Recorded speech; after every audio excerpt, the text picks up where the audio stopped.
ایسے کون کون سے 14 کام ہیں جن کا ضرور خیال رکھنا ہے۔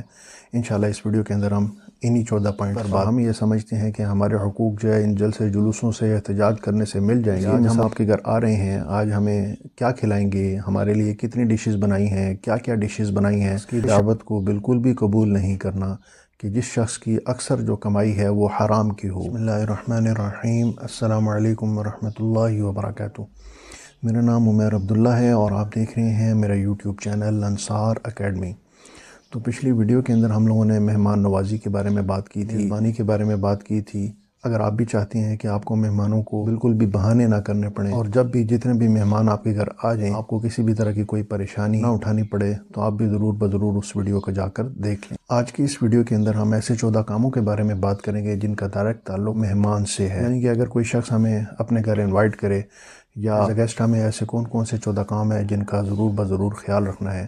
انشاءاللہ اس ویڈیو کے اندر ہم انہی 14 پوائنٹ پر بات کریں گے۔ تو چلیں شروع کرتے ہیں۔ پوائنٹ نمبر 1 یہ ہے کہ جب بھی کوئی شخص ہمیں دعوت دے گا تو ہم نے اس کی دعوت کو ضرور قبول کرنا ہے۔ یہ چیز نہیں دیکھنی کہ دعوت دینے والا شخص کتنا امیر ہے، کتنا غریب ہے۔ اس کی وجہ بخاری شریف کی ایک حدیث ہے، قال النبی صلی اللہ علیہ وسلم حق المسلم علی المسلم خمس، رد السلام وعیادۃ المریض واتباع الجنائز واجابۃ الدعوہ وتشمیت العاطس۔ نبی کریم صلی اللہ علیہ وسلم نے فرمایا کہ مسلمان پر 5 حق ہیں۔ نمبر 1 سلام کا جواب دینا، نمبر 2 بیمار کی عیادت کرنا، نمبر 3 جنازہ کے ساتھ جانا، اور نمبر 4 کسی مسلمان نے جب دعوت دی ہو تو اس کی دعوت کو قبول کرنا، اور نمبر 5 کے جواب یرحمک اللہ کہنا۔ تو یہ دیکھیں اس حدیث شریف کے اندر نمبر 4 پر جو نبی کریم صلی اللہ علیہ وسلم نے وَإِجَابَةُ الدَّعْوَةِ، یعنی کہ جب کوئی مسلمان ہمیں دعوت دے، ہمیں انوائٹ کرے تو ہم نے اس کی دعوت کو قبول کرنا ہے۔ اس مسلمان کا حق ہے کہ ہم اس کی دعوت کو قبول کریں۔ اگر ہم کسی شخص کا حق ادا نہیں کرتے تو یہ سیدھا ظلم ہے، اور جب ہم کسی شخص کے ساتھ ظلم کرتے ہیں تو ہمارے ساتھ بھی ظلم کیا جاتا ہے۔ اگر ہم اللہ تعالیٰ کی مخلوقات کے حقوق پورے کریں گے تو ہمارے بھی پھر حقوق پورے کیے جائیں گے۔ ہم حقوق نہ ملنے کی وجہ سے اکثر اوقات جلسے اور جلوسوں کے لیے احتجاج کے لیے روڈوں پر نکلتے ہیں، اور ہم یہ سمجھتے ہیں کہ ہمارے حقوق جو ہے ان جلسے جلوسوں سے احتجاج کرنے سے مل جائیں گے۔ اس کی مثال اس شخص کی طرح ہے جو جانا تو کراچی چاہتا ہے لیکن اس کی گاڑی کی ڈائریکشن جو ہے وہ پشاور کی طرف ہے۔ اللہ تعالیٰ مجھے آپ کو تمام انسانوں کے تمام حقوق کو پورا کرنے کی توفیق عطا فرمائے۔ تو چلیں پوائنٹ نمبر 2 کی طرف چلتے ہیں۔ پوائنٹ نمبر 2 یہ ہے کہ جب بھی ہمیں 2 انویٹیشنز، 2 دعوت نامے اکٹھے سیم ٹائم اور سیم ڈیٹ کے آ جائیں تو اب ہم نے کیا کرنا ہے؟ جو دعوت نامہ، جو انویٹیشن پہلے آیا ہے ہم نے اسی میں جانا ہے۔ تو چلیں پوائنٹ نمبر 3 کی طرف چلتے ہیں۔ پوائنٹ نمبر 3 یہ ہے کہ ہم کسی کے ہاں انوائٹڈ ہوں تو ہم نے جانے سے پہلے میزبان سے مینیو نہیں پوچھنا کہ آج ہم آپ کے گھر آ رہے ہیں، آج ہمیں کیا کھلائیں گے، ہمارے لیے کتنی ڈشز بنائی ہیں، کیا ڈشز بنائی ہیں، ایسا ہم نے بالکل بھی نہیں کرنا۔ تو چلیں پوائنٹ نمبر 4 کی طرف چلتے ہیں۔ کسی شخص کی دعوت کو بالکل بھی قبول نہیں کرنا کہ جس شخص کی اکثر جو کمائی ہے وہ حرام کی ہو، یا جو کھانا وہ کھلا رہا ہے وہ کھانا بذات خود حرام ہے۔ لیکن اس میں ہم نے بڑا دھیان سے اس چیز کو چیک کرنا ہے۔ ایسا نہیں ہے کہ ہم ہر شخص کو جو ہے جہاں ہمارا جانے کا دل نہ کرے ہم وہاں یہ کہہ دیں کہ جی اس کی تو کمائی ہی حرام ہے، ایسا بالکل بھی نہیں کرنا۔ جہاں ہمیں 100% شور ہو کہ اس شخص کی جو کمائی ہے وہ اکثر کمائی حرام کی ہے تو پھر ہم نے اس شخص کی دعوت کو قبول نہیں کرنا۔ چلیں پوائنٹ نمبر 5 کی طرف چلتے ہیں۔ ہم نے ایسی کسی دعوت میں نہیں جانا جہاں پر حرام کام کیے جا رہے ہوں، یعنی کہ وہاں پر میوزک چل رہا ہے، وہاں ڈھول باجے بجائے جا رہے ہیں، یا وہاں پر پکچرز لی جا رہی ہیں، یا وہاں پر کوئی پردے کا انتظام نہیں ہے، مرد اور عورتیں مکس بیٹھ کر کھانا کھا رہے ہیں۔ کسی دعوت میں ہم نے بالکل بھی نہیں جانا۔ اگر رشتہ دار ناراض ہوتے ہیں تو ہم نے ان کو پیار سے محبت سے سمجھانا ہے۔ پھر بھی اگر بہت سخت مجبوری ہو جانا پڑے تو وہاں پر ہمیں دعوت کی نیت سے جانا چاہیے، وہاں پر اس نیت سے ہم جائیں یہ جو سارے حرام کام ہو رہے ہیں ہم اپنی کیپیسٹی میں رہتے ہوئے ان سب چیزوں کو روکیں گے۔ تو اس دعوت کی نیت سے جب ہم جائیں گے تو پھر اللہ تعالیٰ کی ذات سے امید ہے اللہ تعالیٰ معاف فرما دیں گے۔ تو چلیں پوائنٹ نمبر 6 کی طرف چلتے ہیں۔ پوائنٹ نمبر 6 یہ ہے کہ صرف ایسی دعوت میں جانا ہے جہاں پر ہمیں بلایا گیا ہے، جہاں پر ہمیں انوائٹ کیا گیا ہے۔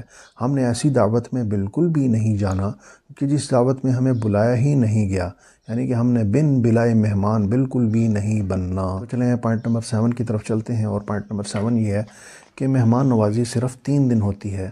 اگر ہم 3 دن سے زیادہ کسی شخص کے گھر ٹھہرنا چاہتے ہیں تو ہمیں اس سے پہلے پرمیشن لے لینی چاہیے۔ اس کی وجہ ایک حدیث ہے، قال النبی صلی اللہ علیہ وسلم الضیافۃ 3 ایام وجائزتہ یوم ولیلہ۔ نبی کریم صلی اللہ علیہ وسلم نے فرمایا کہ مہمان نوازی 3 دن ہے، تو اگر ہم 3 دن سے زیادہ کسی شخص کے پاس ٹھہرنا چاہتے ہیں تو ہمیں پہلے اس شخص سے ضرور بضرور پوچھ لینا چاہیے اس کو۔ نمبر 8 کی طرف چلتے ہیں۔ نمبر 8 یہ ہے کہ جو بھی میزبان کی طرف سے کھانے پینے کی اشیاء، ڈشز، کھانا پینا جو بھی پیش کی جائیں گی اس میں ہم نے کیڑے بالکل بھی نہیں نکالنے۔ تو چلیں پوائنٹ نمبر 9 کی طرف چلتے ہیں۔ میزبان کی طرف سے کھانے پینے میں جو کمی کوتاہی ہوئی ہے ہم نے اس کو برداشت کرنا ہے۔ نمک تیز ہے، مرچیں تیز ہیں، آئل کم ہے، زیادہ ہے، کھانا ٹھنڈا ہے، گرم ہے، سب چیزوں کو ہم نے برداشت کرنا ہے۔ چلیں پوائنٹ نمبر 10 کی طرف چلتے ہیں۔ ہم نے فرمائشیں نہیں کرنی، فرمائشی پروگرام ہمیں اپنے اپنے گھروں کے اندر کرنا چاہیے۔ چلیں پوائنٹ نمبر 11 کی طرف چلتے ہیں۔ جو کھانا میزبان کی طرف سے پیش کیا گیا ہے وہ سارا کا سارا ہم نے ختم نہیں کر دینا۔ اس سے میزبان یہی سمجھے گا کہ میں نے کھانا تھوڑا بنایا تھا، وہ پریشانی میں مبتلا ہو جائے گا کہ مہمانوں کو بہت سخت بھوک لگی ہوئی تھی، انہوں نے سارا کا سارا کھا لیا، کاش میں زیادہ کھانا بنا لیتا، وہ اسی پریشانی میں پڑا رہے گا۔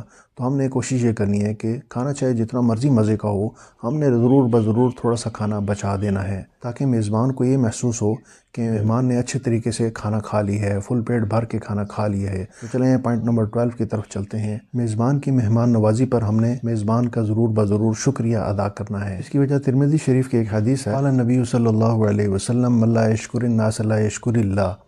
نبی کریم صلی اللہ علیہ وسلم نے فرمایا کہ جو شخص انسانوں کا شکریہ ادا نہیں کرتا وہ اللہ تعالیٰ کا بھی شکر ادا نہیں کر سکے گا، تو اس لیے ضرور بضرور ہم نے میزبان کا شکریہ ادا کرنا ہے۔